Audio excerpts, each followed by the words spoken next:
Salut à tous et bienvenue dans un nouvel épisode du podcast. Aujourd'hui, on va parler d'un sujet qui frustre énormément de personnes qui apprennent le français. Oui, tu comprends ton prof, les vidéos avec sous-titres, les exercices de grammaire. Mais dès que tu entends un vrai français parler vite, c'est la panique. Tu t'es déjà dit « mais ils parlent trop vite ». On dirait qu'ils avalent les mots. T'inquiète, t'es pas seul. C'est le problème numéro 1 des apprenants. Et on a des astuces que personne ne t'a dites pour t'aider à enfin comprendre le français parlé rapide. On va te montrer comment fonctionnent les liaisons, les mots mangés, les sons qui disparaissent. Et surtout, comment t'y habituer progressivement et facilement. Bon, on commence avec un truc essentiel. Et pourtant, personne ne t'en parle dans les cours classiques. Les Français, dans la vraie vie, ne parlent pas comme ils écrivent. Mais vraiment pas. Ce que tu lis dans les livres, c'est la version propre, structurée, la version idéale. Mais quand tu arrives en France, ou que tu regardes un film, tu te prends d'une tempête de contractions. Par exemple, une phrase simple comme « je ne sais pas », tu vas très rarement l'entendre telle quelle. On va dire « je sais pas » ou carrément « je sais pas ». Et parfois, même les sons disparaissent tellement que tu te demandes si c'est encore du français. Mais en fait, c'est pas de la paresse, hein? C'est juste l'oral naturel. C'est vivant, c'est rapide, c'est fluide. Oui, et c'est pour ça que beaucoup d'apprenants paniquent. Ils ont appris toutes les bonnes structures en classe. Ils connaissent les règles de grammaire. Mais dès qu'un Français commence à parler normalement, il décroche complètement. Et c'est logique, parce que ce que tu entends, c'est pas « tu es là »,« zrègne », c'est « t'es là », c'est pas « il y a du monde », c'est « il y a du monde », c'est pas « je ne comprends pas », c'est « je comprends pas ». Et quand t'es pas préparé, tu crois que c'est une langue étrangère? Mais t'inquiète, c'est pas si compliqué que ça. Une fois que tu repères ces mots mangés, ces contractions naturelles, tu vas commencer à les reconnaître partout. Exactement. Et ce qu'il faut comprendre, c'est que ces contractions, elles sont pas là pour t'embêter. On parle pas vite pour faire les malins ou pour exclure les étrangers. Non, pas du tout. C'est juste que, dans la vraie vie, on va à l'essentiel. On raccourcit, on fusionne les sons, comme dans toutes les langues. Regarde, en anglais, on dit pas toujours « going to », on dit « gonna ». En français, c'est pareil. « Je ne sais pas » devient « je sais pas ». « Tu vas venir » devient « tu vas venir » et une fois que ton oreille s'y fait, tu verras que c'est beaucoup plus simple qu'il n'y paraît. Tiens, écoute bien cette petite scène du quotidien. Tu vas au ciné ce soir? Je sais pas. Y a quoi à l'affiche? Tu vois? Pas de « je ne sais pas », pas de « il y a quoi », pas de structure parfaite. Mais c'est clair, rapide, efficace. Et surtout, c'est ça qu'on entend dans la rue, à la télé, dans les cafés. Et plus tu t'exposes à ce type de français, plus ton cerveau va s'adapter naturellement. Tu vas commencer à entendre les mots même quand ils ne sont pas complètement prononcés. C'est comme un jeu de déduction. Et avec le temps, tu deviens super bon à ce jeu. Et tu sais quoi? Tu peux même commencer à utiliser ces formes-là quand tu parles. Pas besoin d'attendre d'avoir un niveau C2 pour dire « je sais pas » ou « t'es là ». Plus tu t'appropries ces expressions dès maintenant, plus tu vas parler de manière naturelle, fluide, vraie. Et crois-moi, les Français vont adorer. Parce que ça montre que tu vis la langue, pas juste que tu l'étudies. Alors là, on entre dans une partie que personne n'explique vraiment, mais qui change. Tout quand tu veux comprendre le français parler rapidement.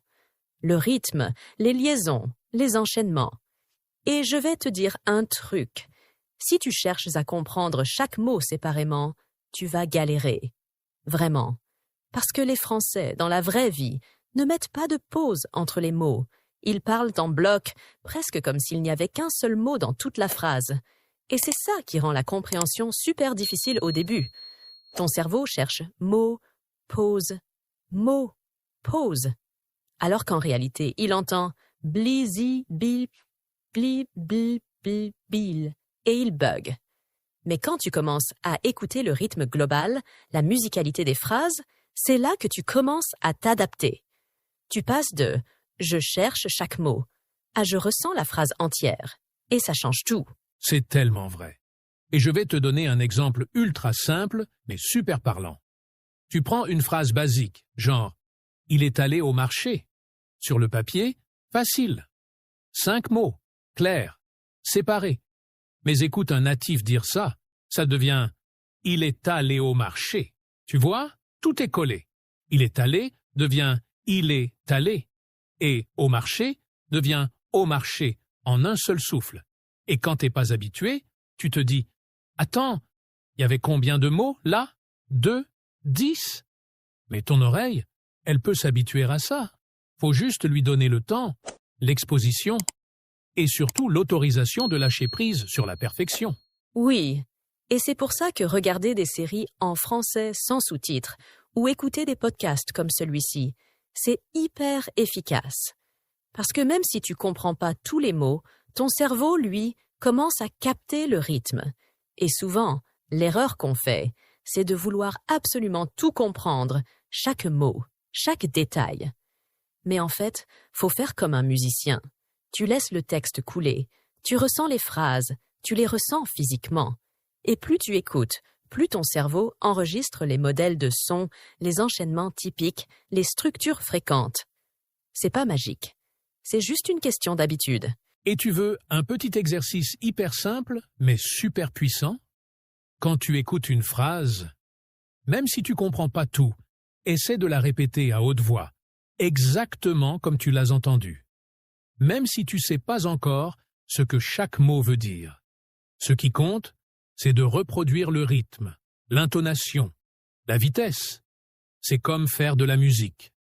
Tu chantes avant de comprendre les paroles, non? Bah là, c'est pareil. Oui.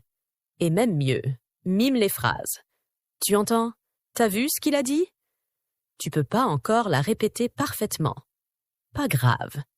Mime-la. Répète les sons. Fais comme si tu jouais une scène. Ton cerveau va associer le geste, le rythme, l'écoute, la parole. Et là, bam, tu progresses. Alors, retiens bien ça. Ton oreille plus ta bouche égale combo gagnant. Tu écoutes, tu répètes, tu ressens. C'est comme ça que tu vas déchiffrer le français rapide. Pas en découpant chaque mot, mais en vivant la phrase comme un tout. Ok, alors voici la 3e astuce. Et elle est super importante. Tu n'as pas besoin de tout comprendre pour comprendre. Oui, je sais, ça sonne un peu étrange. Mais c'est totalement vrai. Parce qu'on a souvent cette idée que pour vraiment comprendre, il faut saisir chaque mot, chaque détail.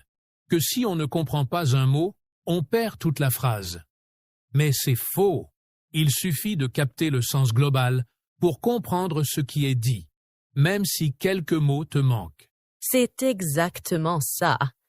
Quand tu regardes un film ou que tu écoutes une conversation en français, ton cerveau peut comprendre le message global avec juste quelques mots clés, l'intonation et le contexte. En fait, tu comprends l'idée générale, même si tu ne sais pas exactement ce que chaque mot veut dire. Et c'est OK. C'est même la clé de la compréhension orale rapide. Et plus tu acceptes cette idée, plus tu progresseras vite.